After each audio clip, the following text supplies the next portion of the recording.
아시는 것처럼 어제 서울 광화문 광장에서 그리고 이제 전국에서 촛불 시위가 열렸죠.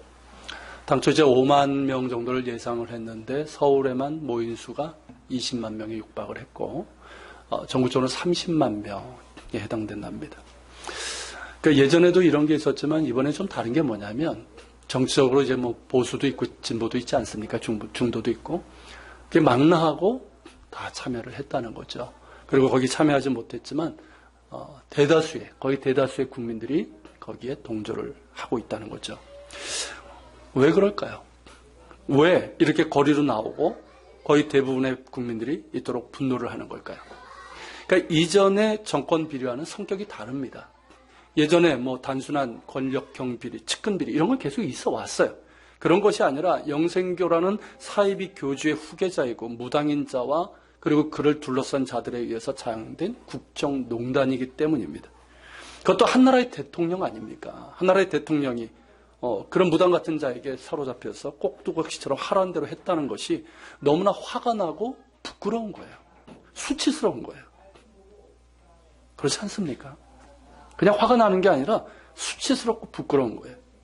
그리고 그 드러나는 걸 보니까 너무나 광범위하고 뭐 이렇게 정치, 경제, 사회문화 안 뻗친 데가 없어요. 그래서 이 부패 뿌리가 과연 어디까지인가 할 정도 그렇게 당황스럽고 화가 나는 겁니다. 이게 나라냐? 그 표말 보셨죠? 부표. 그게 우리 국민들의 심정을 대변하고 있다고 생각을 합니다. 무너진 신뢰를 회복하기엔 너무 늦었습니다. 이젠 방법이 없다는 생각이 듭니다. 이미 무너진 것은 다 치우고 새롭게 세워나가야 된다고 생각을 합니다. 다만 큰 혼란 없이 잘 세워나가야 할 것입니다. 이를 위해서 우리가 기도해야 됩니다. 무너진 이 나라의 근간이 바르게 세워질 수 있도록 기도해야 되고 또한 적극적으로 나서야 됩니다. 결정적일 때 기도만 하면 안 돼요. 기도하고 적극적으로 나서야 됩니다.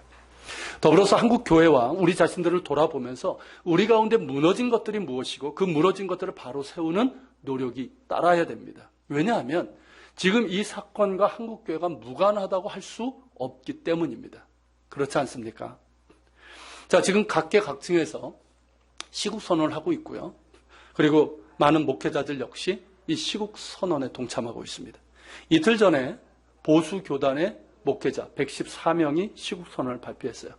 이 보수 교단들이 이럴 땐 별로 얘기를 안 하는데 이번엔 너무 심각하니까 시국 선언을 발표를 했어요. 그 내용을 보면 이겁니다.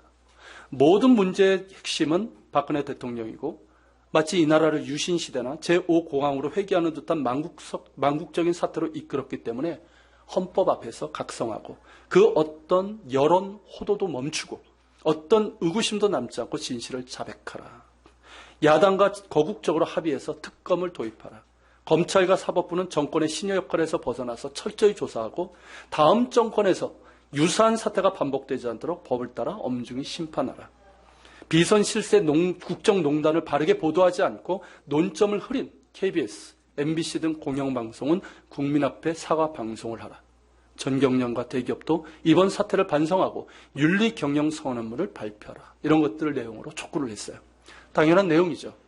근데 무엇보다 우리가 주목해야 될 것은 뭐냐면 바로 이겁니다. 이런 사태가 일어난 것은 무엇보다 그 내용이에요. 무엇보다 한국교회 주류 목회자들이 무슨 얘기인지 아시겠죠?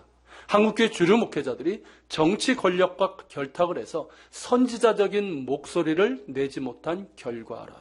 이렇게 고백을 했습니다. 오히려 권력에 붙고 옹호하고 그러지 않았습니까? 최태민 같은 사이비 목사를 용인하고 최순실 모녀가 지난주에 말씀드렸던 것처럼 교회를 다녔다고 그랬잖아요. 2000년부터. 교회도 다니면서 동시에 사이비 점수를 병행하면서도 양심의 가책을 느끼지 못할 정도로 무력한 작금의 교회와 교회 세속화, 기복신앙적인 미신화를 깊이 참여한다고 했습니다. 더 용감하게 증언하지 못했고 더 진실하게 기도하지 못했고 더 즐겁게 믿음으로 살지 못했으며 더 뜨겁게 사랑하지 못한 데 대해서 우리 자신을 책망합니다. 라는 내용의 시국선언이에요. 어떻습니까, 여러분? 부끄럽지만 사실 아닙니까? 그러게 마음이 아픈 거예요. 이 나라의 무너진 근간도 다시 바르게 세워야 되겠지만 무엇보다 이 나라의 영적 파수꾼이 되어야 될 교회, 그리스도인들이 그 역할을 하지 못하고 이런 사태가 있게 한 책임이 크기 때문에 우리 가운데 무너진 것들을 다시 세우는 회개와 개혁의 노력이 있어야 됩니다. 우리는 지금 이 나라와 한국교회를 보면서 너무나도 흡사한 장면을 성경 가운데, 이스라엘 역사 가운데서 보게 됩니다. 바로 오늘 본문이에요. 자, 이때가 언제입니까? 선지자 엘리야가 활동하던 때였습니다. 그때는 주전 9세기 북왕국 이스라엘의 아방 때입니다. 아방. 자, 그에 대한 평가가 열왕기상 16장에서 나오는데요. 자, 이렇게 나옵니다. 한번 읽어볼까요?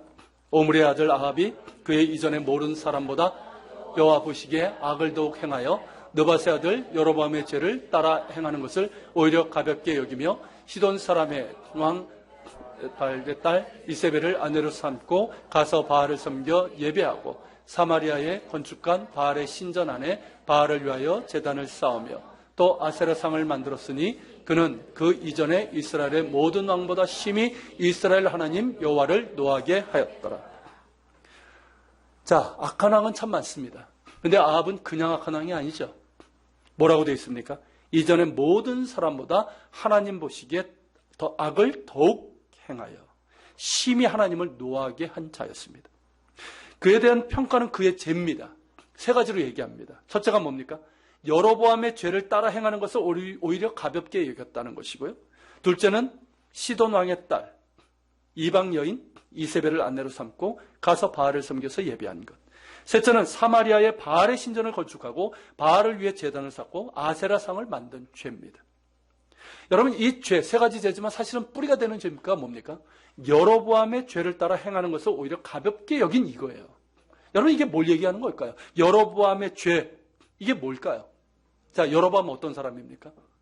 솔로몬이 죽고 나서 남북으로 왕국이 갈라지게 되죠. 그때 북왕국의 첫 번째 왕이었습니다. 자, 하나님께서 그에게 약속하신 바가 있습니다. 비록 왕국이 갈라지지만 네가 정말 나를 경외하고 나의 말을 순종하면 너의 왕위가 계속 길어지게 할 것이다. 약속하신 바가 있어요. 그런데 여로보암은 어떤 길을 택합니까? 그 길을 택하지 않습니다. 정치적인 판단을 합니다. 그 정치적인 판단이 뭐냐면, 자, 왕국이 분열된 다음에 이스라엘은 우리가 아는 것처럼 유대인, 이스라엘 남자들은 1년에 3번 예루살렘 성전에 가서 하나님을 뵈야 됩니다. 언제입니까? 6월절, 77절, 초막절입니다. 3대 절기입니다. 자, 그런데 예루살렘이 어디 있습니까? 남왕국 쪽에 있습니다. 그러니까 북왕국에 있는 사람들이 1년에 3번씩이나 남쪽으로 내려갑니다. 이런 가운데서 정치적인 면에서 보면 그렇습니다. 온 국민을 하나로 이렇게 이끌어가고 어떤 나라를 채겨나기가 쉽지 않습니다. 그런데 하나님의 말씀이 있었다는 거죠. 그런데 여로보암 그 말씀을 따르지 않고 정치적인 판단을 따릅니다. 그러면서 어떻게 할까요?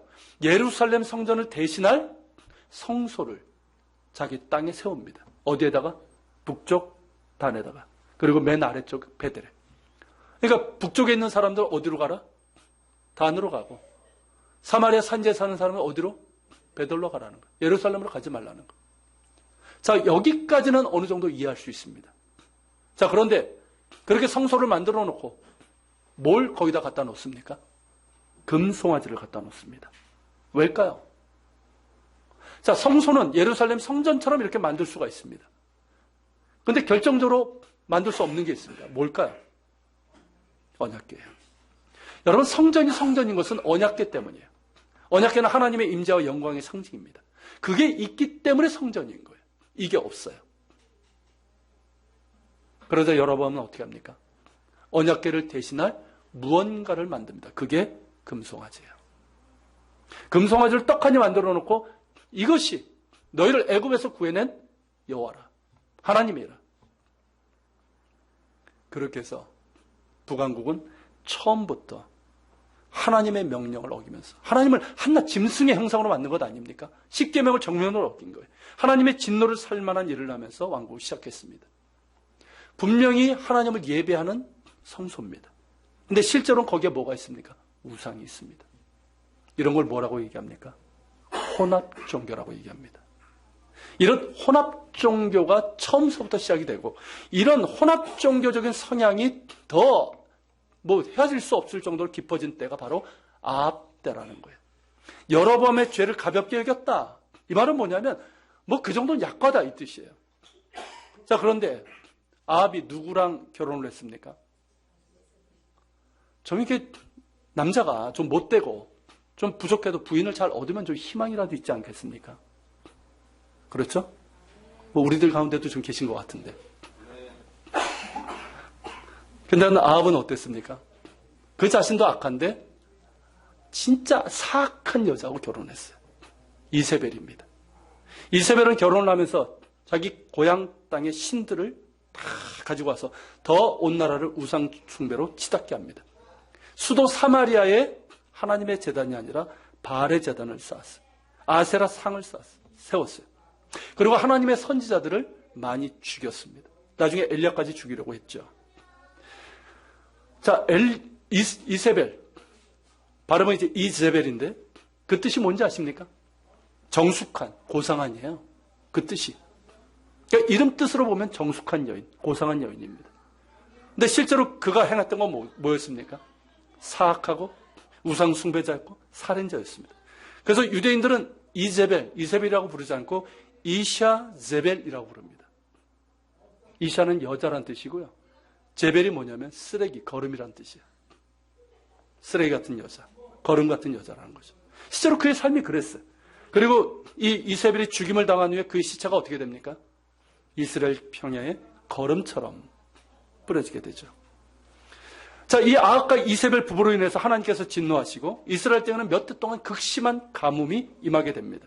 하나님께서 이 가뭄을 끝내시는 비를 내리시겠다고 하시고는 엘리야에게 아합에게 가라고 하십니다. 그래서 엘리야는 사마리아 성으로 갔는데 아합이 엘리야를 보자마자 뭐라고 합니까? 이스라엘을 괴롭게 하는 자여 하면서 대적을 합니다. 무슨 뜻입니까? 너 때문에 골치 아파 죽겠다는 거예요.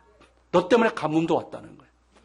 그러자 엘리야는 뭐라고 합니까? 내가 아니라 당신과 당신의 아버지 집이 이스라엘을 괴롭게 하였는데 이는 당신이 야훼 하나님을 버리고 바알들을 따랐기 때문이다. 분명히 얘기를 하면서 이스라엘과 이세벨의 상에서 먹는 바알 선지자 450명 그리고 아세라 선지자 400명 모두 850명을 갈멜산으로 모아서 내게로 나오라.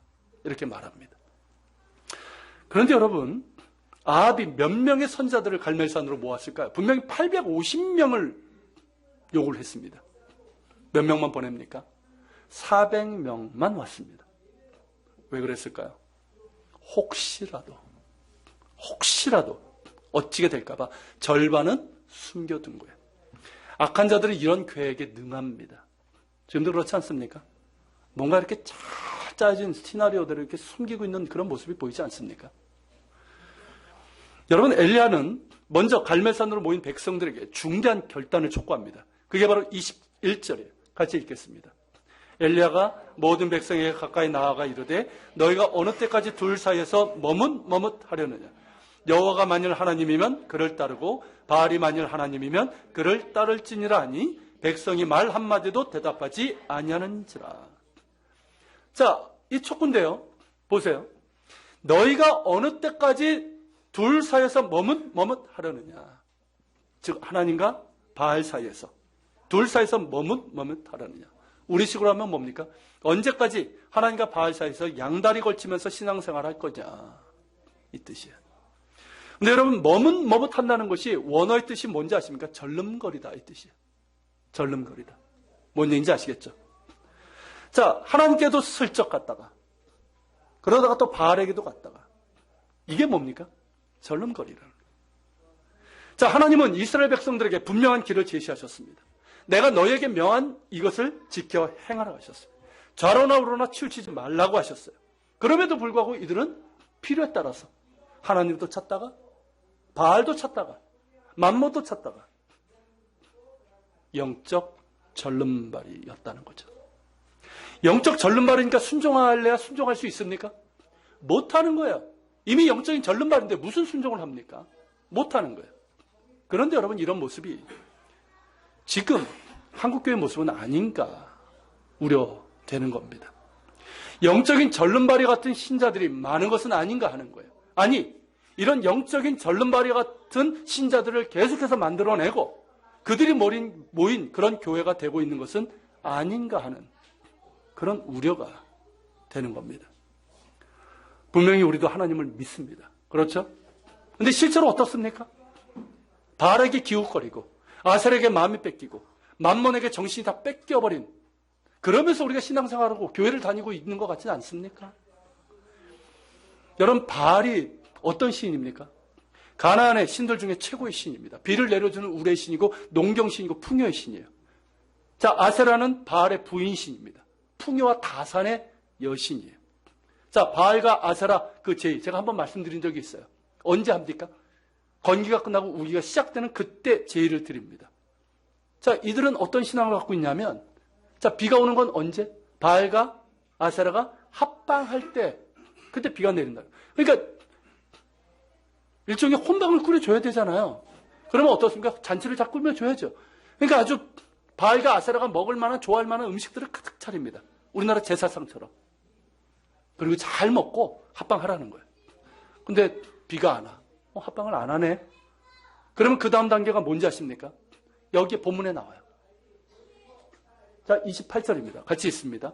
이에 그들이 큰 소리로 부르고 그들의 규례를 따라 피가 흐르기까지 칼과 창으로 그들의 몸을 상하게 하더라. 자, 비가 내리지 않자 어떻게 합니까? 그들의 규례라고 그랬어요. 이게 바알과 아세라 제의에 나오는 규례라는 거예요. 그게 뭡니까? 칼과 창으로 온몸에 피가 흐르기까지 자해를 하는 거예요. 여러분, 이방 종교 중에 이런 자해하는 게 굉장히 많은 거 아십니까? 그 이단에 빠진 자들이 뭐 집단 자살 이런 것들이 괜히 나오는 게 아니에요. 자, 그렇게 해야지만 바알과 아세라가 관심을 갖고 그래야 비가 온다는 거예요. 자, 이렇게 했는데도 비가 안 와요. 뭡니까? 바알과 아세라가 대판 싸웠어. 그래서 도무지 합방을 하지 않는 거예요. 자, 그러면 마지막 단계가 뭘까요?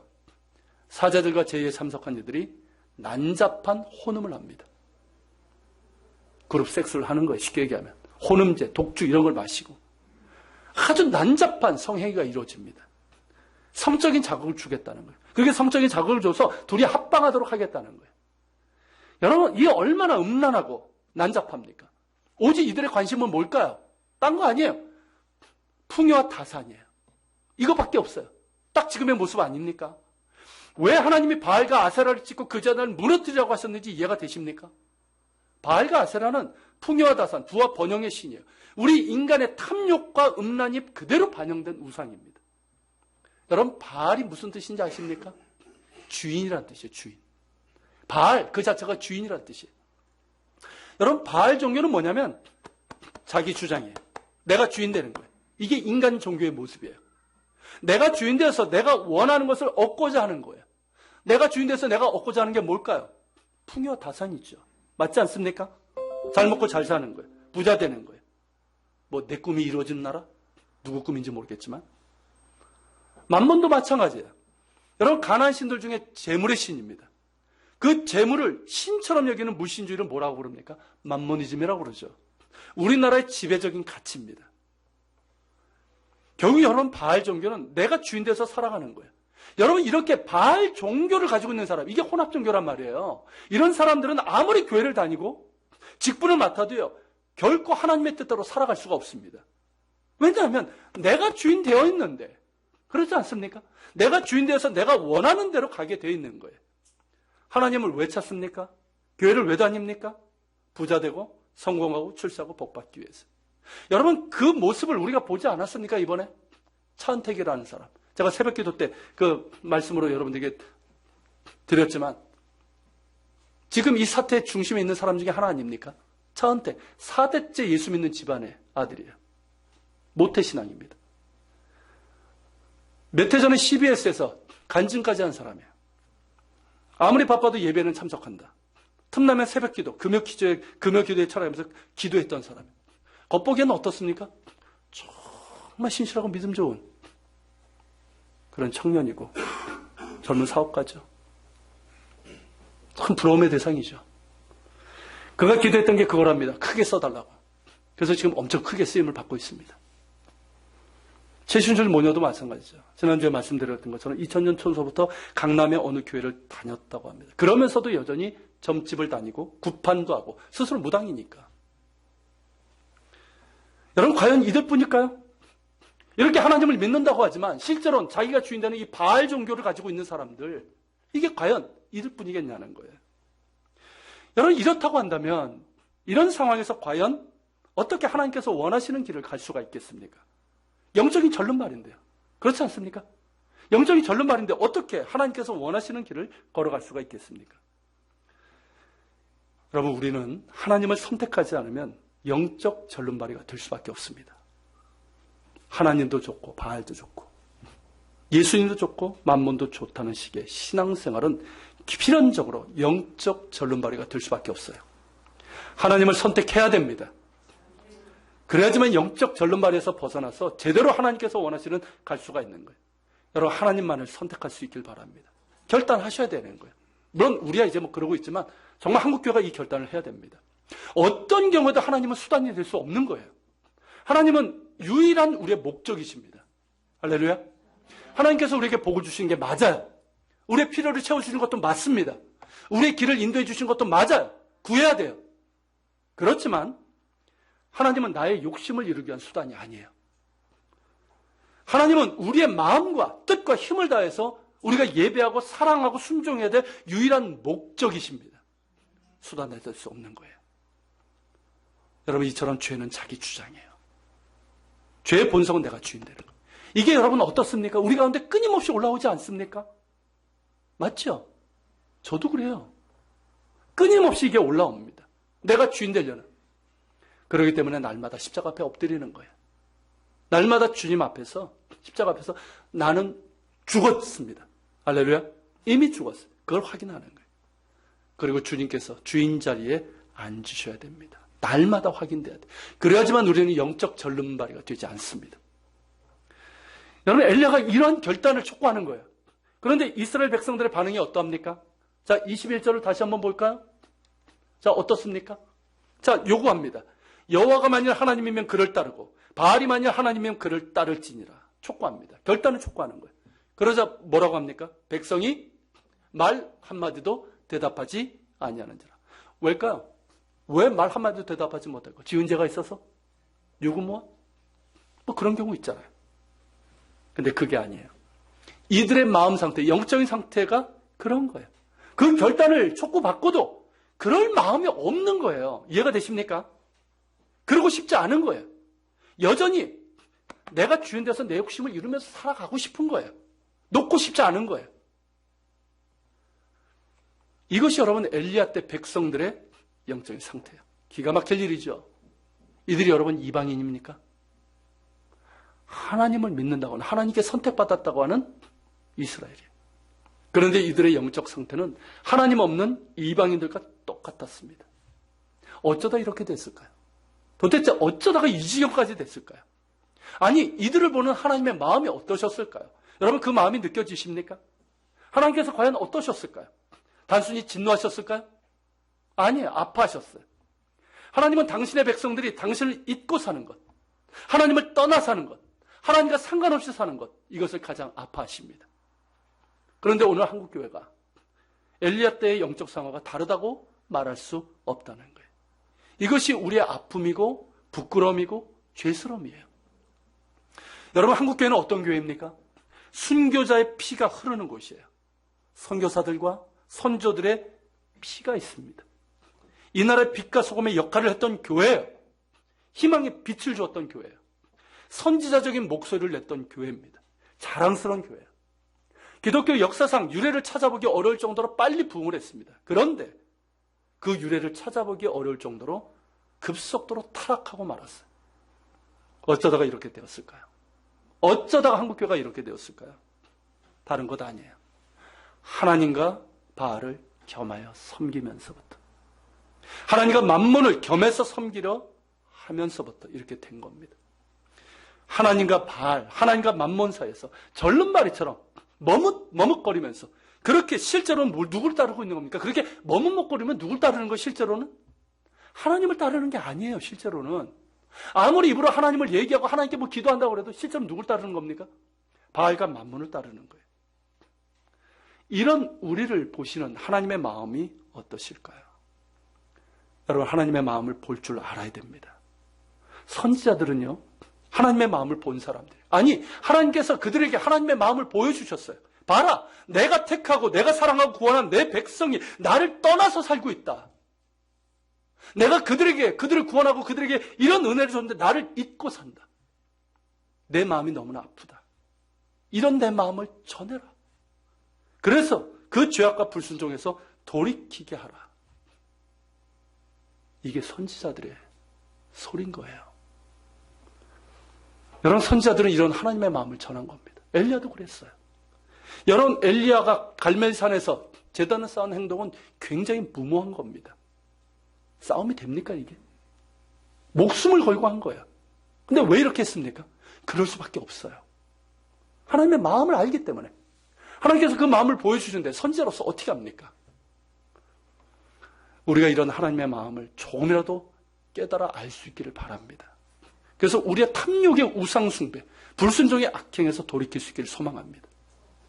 여러분, 회개만이 우리로 하여금 하나님께 나아갈 수 있게 합니다. 기적은 사람을 변화시키지 못해요. 여러분, 갈멜산에도 마찬가지였어요. 이스라엘 백성들이 기적을 봤습니다. 자, 엘리야가 그 제단에다 어떻게 했습니까? 물을 붓게 했어요. 3번이나 붓게 했어요. 그런데 거기에 불이 임했어요. 기적을 봤어요. 그러고 나서 이들은 뭐라고 합니까? 야훼가 하나님이구나. 막 열광을 합니다. 그런데 얼마 가지 못했어요. 다시 옛날처럼 돌아갔습니다. 기적은 사람을 변화시키지 못해요. 오직 예수 그리스도 안에서 거룩하신 하나님을 만날 때, 그 앞에 엎드릴 때, 자신의 그 더러움의 죄를 볼 때, 그때 사람이 변화가 되는 거예요. 회개가 일어나고 돌이킬 때 변화가 되는 거예요. 여러분, 한국교회 안에 이런 회개 마음을 보여주시기를 소망합니다. 어찌 보면 한국교회는 너무 기적에 열광하는 것 같아요. 그렇지 않습니까? 뭔가 하나님께서 뭔가를 보여주시고 이런 기적에 열광합니다. 그러니까 그런 게 있다, 그런 걸 보여준다고 거기에 열광합니다. 이게 이단인지 사입인지 그런 분별을 하지 못하고 그렇게 따라가요.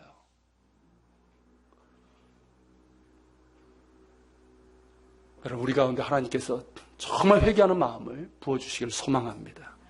바알과 하나님, 만몬과 하나님을 겸하여 섬기려 했고 하나님 아닌 다른 것에 마음이 다 뺏겨서 살던 우리의 욕심과 불순종을 회개하고 돌이킬 수 있기를 소망합니다. 여러분, 제가 자기 주장이라면 참된 회개한 믿음은 뭔지 아십니까? 자기 부인이에요. 내가 주인 되었던 그 자리에서, 바알과 만몬을 주인 삼았던 그 자리에서 내려오고 다 내려놓고 주님만이 나의 주인이심을 고백하면서 나를 부인하고 자기 십자가를 지고 가는 거예요. 이럴 결단이 있길 바랍니다.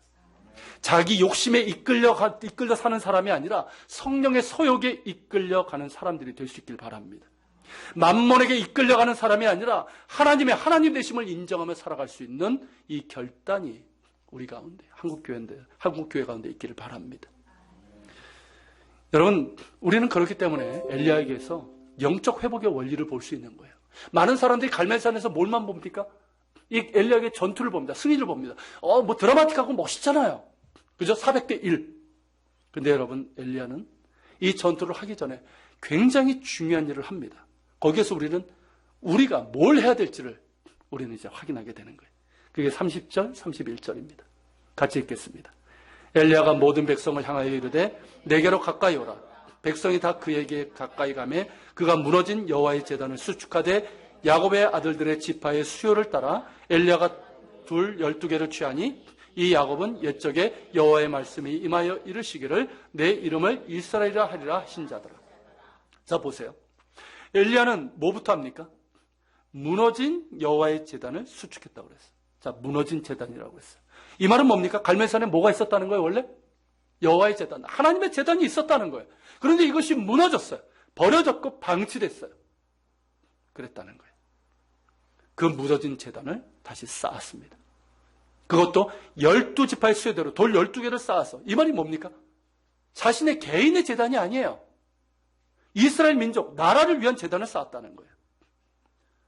여러분, 이것이 우리에게 너무 중요하지 않습니까? 우리 역시 무너진 제단을 다시 쌓아야 됩니다. 우리 개인의 것이 아니에요. 개인의 것이기도 하지만 동시에 한국교회와 이 나라를 위한 제단을 다시 쌓아야 됩니다. 여기에서 여러분 핵심은 뭔지 아십니까? 3가지로 볼 수 있어요. 첫째는 예배 회복입니다. 그리고 기도의 회복이고 하나님을 하나님으로 인정하는 믿음의 회복이에요. 여러분 그의 기도에서도 우리가 확인할 수 있는데 36절을 같이 보도록 하겠습니다. 저녁 소재 드릴 때에 이르러 선지자 엘리야가 나아가서 말하되 아브라함과 이삭과 이스라엘 하나님 여호와여 주께서 이스라엘 중에서 하나님이신 것과 내가 주의 종인 것과 내가 주의 말씀대로 이 모든 일을 행하신 것을 오늘 알게 없소서. 자, 저녁 소재 드릴 때라고 그랬어요. 여러분 소재가 뭡니까? 하나님께서 명하신 제사 중에 하나입니다. 곧 예배예요. 그렇게 예배를 드리면서 하나님께 간구하는 거예요. 반면에 바알 선지자는 어떻습니까? 이런 거 관심 없어요. 그냥 아무렇게나 돌을 쌓고 송아지 올려놓고 광란의 제의를 행합니다. 이건 예배가 아니에요. 탐욕의 광기일 뿐입니다. 엘리야는 제단을 다시 쌓은 후에 성경에 있는 대로 하나님께서 말씀하신 대로 저녁 소재를 드립니다. 즉 준비된 예배를 드리는 거예요. 진실함과 정성을 다해서 예배를 드리고 하나님께 기도합니다. 뭐라고 기도합니까? 아브라함과 이삭과 이스라엘 하나님 여호와여 주께서 이스라엘 중에 하나님인 것인 것을 너무나 중요한 기도 아닙니까? 우리로 하면 뭡니까? 하나님께서 주께서 이 나라 중에서 하나님이신 것을 이 뜻이야. 내가 주의 종인 것과 우리로 하면 뭡니까? 내가 하나님을 믿는 백성인 것과 내가 주의 말씀대로 이 모든 일을 행하는 것을 오늘 알게 하옵소서. 엘리야의 기도의 핵심은 뭡니까 여러분? 오직 하나님만이 하나님이심을 이 백성이 알게 하옵소서 이거예요. 엘리야 그 이름 뜻이 바로 그겁니다. 야훼만이 나의 하나님이다. 그 이름 뜻대로 하고 있는 거예요. 여러분 영적 회복과 부흥은 바로 여기 있습니다. 예배 회복이고 기도 회복이고 하나님을 하나님으로 인정하는 믿음과 삶의 회복이에요. 이것이 이루어질 때 진정한 회복과 부흥이 일어날 수 있습니다. 여러분 우리 스스로를 돌아볼 수 있길 바랍니다. 제가 말씀을 준비해서 저 자신부터 돌아봤어요. 내 안에 무너진 재단이 없는가? 내 안에 회복되어야 될 것은 없는가? 무너진 재단들을 다시금 수축할 수 있기를 바랍니다. 여러분 무엇보다 예배의 재단이 회복되어야 됩니다. 여러분들이 예배 드리고 계시죠? 어떤 예배를 드리고 있습니까? 굉장히 중요한 질문이에요. 예배를 드리고 계시죠? 매주 교회 다니시죠? 어떤 예배를 드리고 있습니까? 누가 예배의 중심이고 기준입니까? 자, 우리가 은혜 받았다. 말씀 좋았다. 이런 얘기를 이렇게 하는데 상당히 위험성 있는 말이에요, 사실은. 누가 기준이 되는 말입니까? 그 말은? 내가 기준 되는 거예요. 물론 하나님께서 우리의 마음을 어루만졌을 때 그런 말을 할 수 있습니다만 여러분 예배의 기준은 누굽니까? 오직 하나님이에요. 하나님이 기뻐하시는 것이 예배의 기준이에요. 여러분 하나님께서 원하시는 그런 찬양과 예배, 하나님을 기쁘시게 하는 그런 예배, 내 마음을 정말 드리고 정말 하나님 앞에 겸손히 엎드리며 신뢰하는 그런 예배를 우리가 하나님께 드려야 됩니다. 여러분 하나님의 사람들은요 예배를 가볍게 여기지 않습니다. 예배를 목숨처럼 여기는 사람들이에요. 아십니까? 여러분 다윗을 왜 예배자라고 할까요? 하나님께서 그를 내 마음에 합한 자라고 그랬어요. 왜일까요? 다윗은 정말 예배를 목숨처럼 여겼어요. 예배만 드릴 수 있다면 어떤 상황에서 있어도 괜찮아요. 자, 광야에 있어도 괜찮아요. 쉽게 얘기하면 거기 하나님이 계시고 거기서 하나님을 예배 드릴 수 있으면 거기가 곧 푸른 초장이고 쉴만한 물가인 거예요. 그래서 나온 게 시편 23편이에요.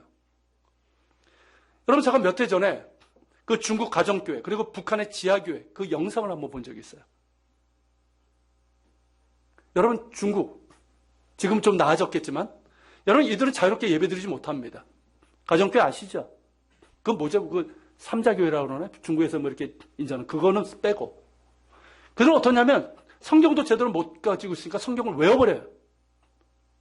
그리고 찬송가도 없으니까 성경 내용을 가지고 곡절을 만들어서 찬양을 합니다. 정말 찬양하고 예배해요. 정말 기도합니다. 북한의 지하교인들은 어떤지 아십니까? 입을 뒤집어 쓰고 기도하는 음성이 그때 녹음이 된 거예요.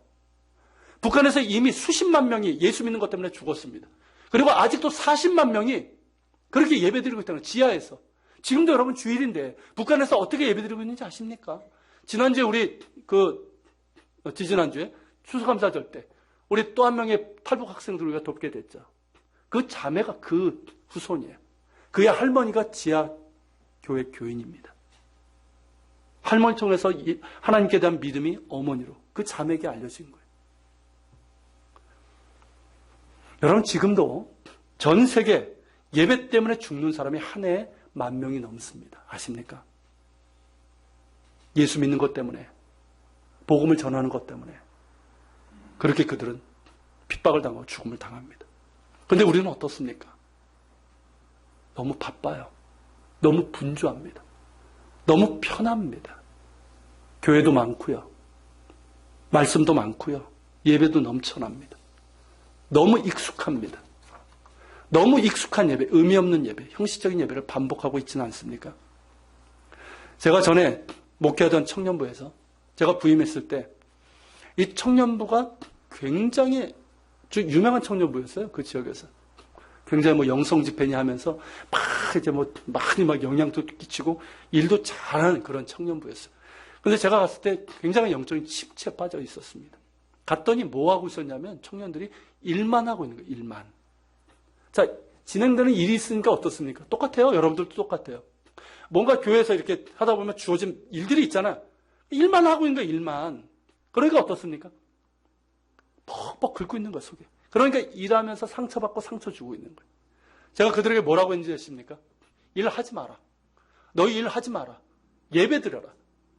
일은 중요하지 않다. 일이 중요할지라도 예배하는 마음으로 하라. 그리고 한 달 조금 지나고 나서 여름 수련회를 갔어요. 2박 3일. 주제가 예배였습니다. 그렇게 이제 예배에 대해서 계속 말씀을 전하고 기도하고 있는데 둘째 날 저녁 집회였어요. 제가 말씀을 전하기 전에 이렇게 보니까 형제 몇 명이 없는 거예요. 어디 갔냐 쟤네들? 캠프파이어 준비하러 갔대요. 장작 쌓으러. 뭔 얘기인지 아시죠?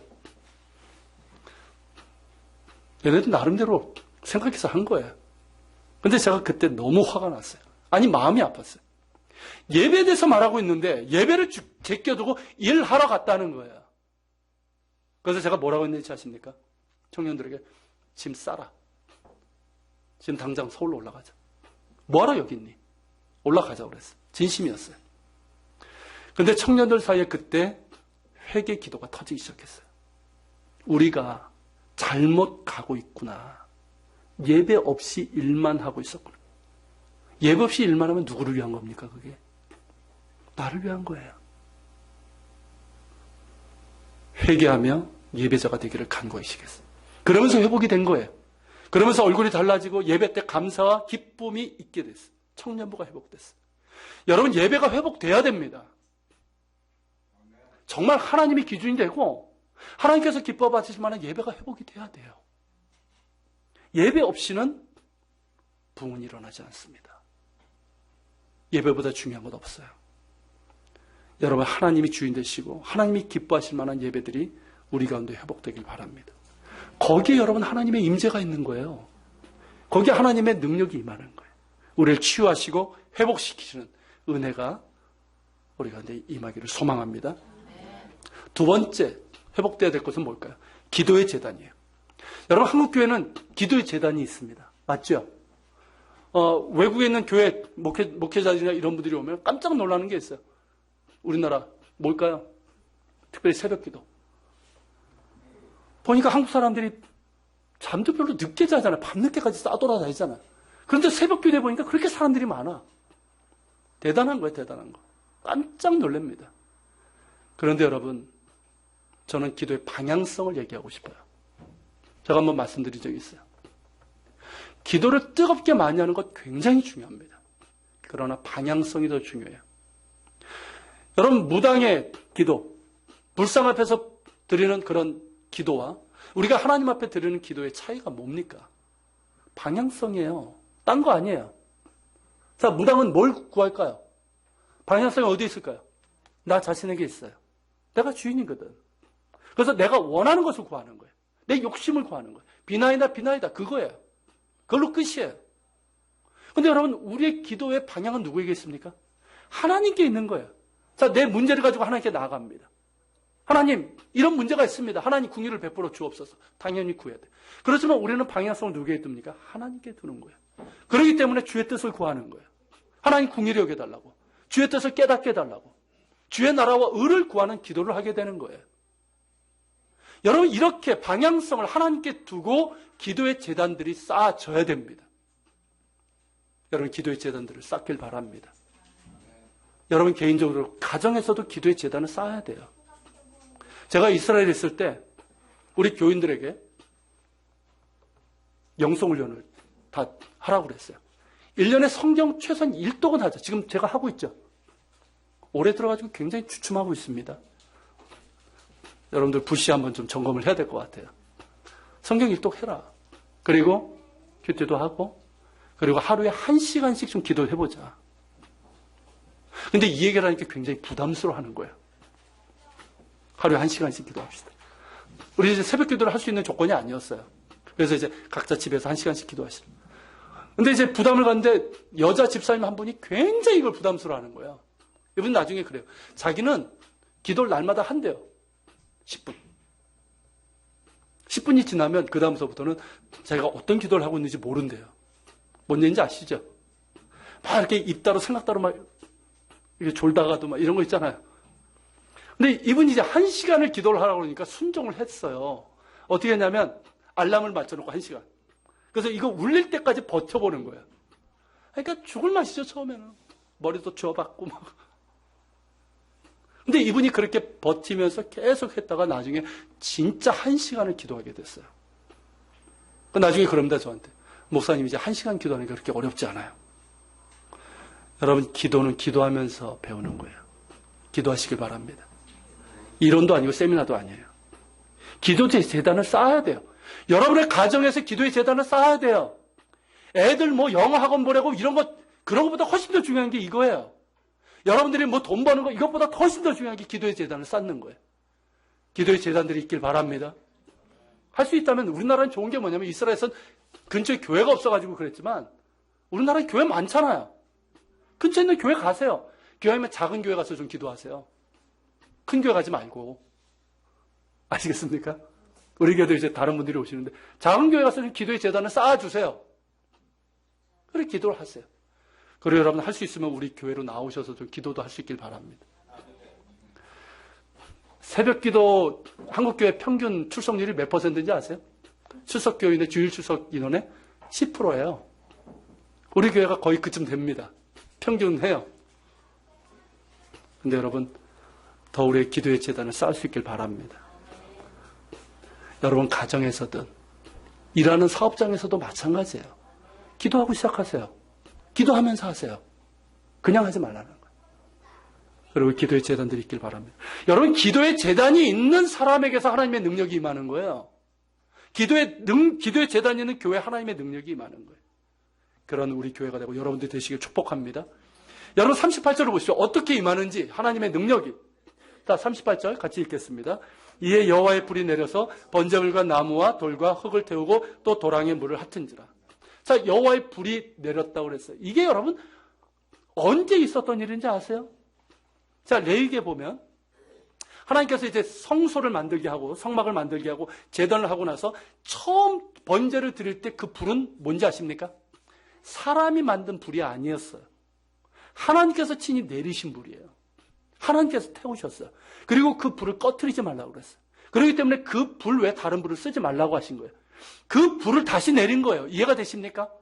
하나님께서 그렇게 정말 하나님의 주되심을 기억하면서 하나님 앞에 온전한 예배를 드리고 기도의 제단을 쌓는 거기에 하나님께서 능력으로 임하시는 거예요.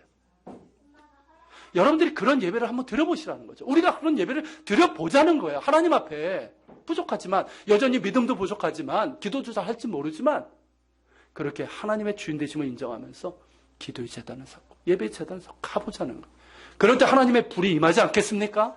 하나님의 능력이 임하지 않겠어요? 그러면서 여러분 세 번째가 뭐냐면 하나님을 하나님으로 인정하는 제단을 쌓아야 된다는 거예요. 우리의 믿음과 삶을 통해서 순종의 삶을 통해서죠. 여러분 우리가 정말 하나님을 하나님으로 인정하는 게 뭘까요? 그걸 하나님을 하나님으로 인정하는 걸 드러내는 것 뭘 통해서 가능할까요? 우리 말로? 나 예수 다녀요? 나 목사요? 나 권사요? 집사요? 이걸까요? 아니에요. 얼마 전에 제가 아는 목사님 만났더니 그래요. 요즘은 목사라고 얘기하기가 부끄럽대요. 그것 가지고 하나님의 하나님 되심을 드러낼 수 없어요. 뭘 통해서? 순종을 통해서. 우리의 삶을 통해서 드러내야 되는 거예요. 여러분, 순종의 삶을 살아가십시오. 거룩의 삶을 살아가란 말이죠. 여러분, 만몬을 따르는 사람과 구별된 뭔가가 있어야 되잖아요. 바알을 주인으로 삼는 사람들과 구별된 뭔가가 있어야 되잖아요. 그게 거룩이에요. 어제 우리 집사님들과 이제 전도 마치고 나서 식사를 하면서 그런 얘기를 했어요. 우리나라에서 정말 예수 믿는 사람으로 살아가기 너무 힘들다. 맞아요. 특히 남성분들은 알 거예요. 뭐 개인 사업하시는 분들 그래 좀 덜하지만 직장, 특히 대기업 이런 데 다니는 분들은 겉으로만 화려하지 그 속에는 얼마나 더럽고 추악한 것들이 많은지 모릅니다. 그 속에서 예수 믿는 사람으로 말씀대로 살아간다? 정말 힘든 거예요. 그렇지만 성경은 우리에게 이렇게 얘기합니다. 너희가 피 흘리기까지 싸우진 않았다는 거예요. 피 흘리기까지 죄와 싸우지 않았다는 거예요. 맞죠?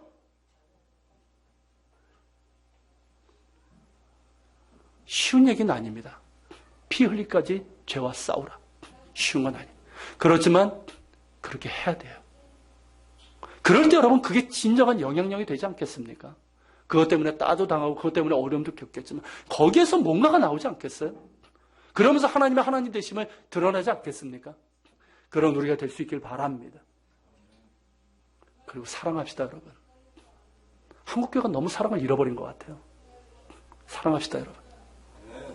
누구나 올 수 있는 그런 교회 문턱이 될 수 있길 바랍니다. 특별히 우리 예한교회는 언제나 우리 교회가 뭐 나중에 이제 크고 이렇게 되겠지만 그 문턱은 언제나 낮을 수 있길 바랍니다. 누구나 환영할 수 있고 누구나 올 수 있고 누구나 사랑하며 섬길 수 있는 그런 공동체가 되길 바라고 우리끼리만 사랑하는 것이 아니라 어려운 이들에게 찾아가서 사랑을 전하는 그러면서 하나님의 하나님 되심을 드러낼 수 있는 우리 예한교회가 될 수 있기를 소망합니다. 여러분 말씀을 마치는데요. 한 가지만 더 보면 엘리야가요. 하나님 앞에서 탄식한 게 있어요. 뭔지 아십니까? 이스라엘 중에 선지자는 나 하나만 남았나이다. 이거였어요. 실제로 그런 것 같았어요. 다 선지자라고 하는 사람들이 다 바알에게 무릎 꿇고 이세벨에게 무릎을 꿇고 그 산에서 밥 먹는 자들이 됐어요. 나 하나밖에 남지 않았습니다. 근데 하나님이 뭐라고 하십니까? 아니다. 너 혼자 아니야. 내가 바알에게 무릎 꿇지 않는 7,000명을 남겨두었다는 거예요. 그들이 너와 함께 할 것이라고 얘기하십니다. 여러분 이들을 뭐라고 얘기합니까? 남은 자라고 얘기를 해요. 아십니까? 남은 자예요. 여러분 하나님의 역사는 남은 자들을 통해서 이루어집니다. 여러분 남은 자들이 한 게 뭡니까? 무너진 제단을 다시 수축하는 거예요. 정말 하나님만을 섬기는 그런 예배 제단을 수축하는 거예요. 오직 하나님께만 방향성을 두고 기도의 제단을 쌓는 거예요. 그리고 순종과 거룩과 사랑의 삶을 통해서 하나님을 하나님으로 드러내는 그 제단을 쌓아가는 거예요. 그렇게 하나님께서는 남은 자들 통해서 일하십니다. 여러분 한국교회를 회복하고 이 땅을 치유하고 회복하는 일은 다른 게 있지 않아요. 우리 남은 자들 통해서 이루어지는 겁니다. 저와 여러분들이 이런 남은 자들 될 수 있길 바랍니다. 한국교회 곳곳마다 이런 남은 자들이 일어나서 선자적인 소리를 내야 돼요. 이제는 내야 되고 실제로 그런 삶을 살아가야 됩니다. 그럴 수 있기를 소망합니다. 같이 기도하겠습니다. 오늘 말씀을 기억하면서 같이 기도합시다. 주님, 오늘 이 나라의 상황, 한국교회 상황을 보면 엘리야 때와 다르지 않습니다. 그러게 기도합니다. 주님, 우리가 남은 자가 되길 원합니다. 남은 자가 되어서 무너진 제단을 다시 쌓게 하여 주옵소서. 하나님만을 선택하게 하시고 무너진 예배의 제단, 기도의 제단을 쌓고 순종과 거룩과 사랑을 통해서 하나님을 하나님으로 인정하는 제단을 쌓게 하옵소서. 선지자적인 목소리가 우리 가운데서 한국교회 가운데서 제대로 나오게 하여 주시옵소서. 우리를 사용하여 주옵소서. 같이 기도하며 나갑시다. 같이 기도합니다.